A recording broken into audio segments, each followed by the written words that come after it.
Hello everyone, মিনিহা। আজকে বানাবো ছোলা সবার জন্য।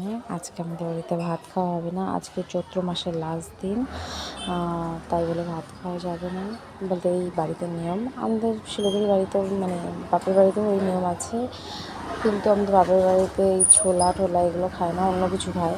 এই যে কাঁচা আম কেটে নিয়েছি, সব তরকারি মুড়ি টুড়ি ছাতু টাতু সব নিয়ে নিয়েছি। 2টা টমেটো দিয়ে দেবো ছোলাটার মধ্যে। আর রাত্রেবেলা শাক ঠাক সবই খাওয়া যাবে।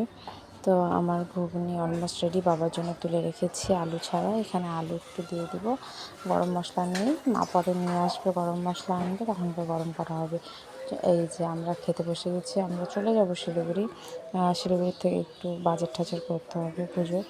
এই যে এখানে ঠাকুরগুলো নিচ্ছি, সুন্দর করে সাজানো আছে। লাস্টে আমরা এখান থেকে নিইনি, ঠাকুরগুলো একটু একটু ভাঙা ছিল, তাও বেঁচে দিচ্ছিলো, বলছিল 50 টাকাতে নিয়ে যা।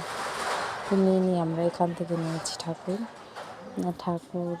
পুজোর বাজার, তারপরে হালকাদের কী আর আজকের দিনকে বিশু মারা বলে, মানে ঠিকঠাক আমি জানি না, বলতে পারলাম না।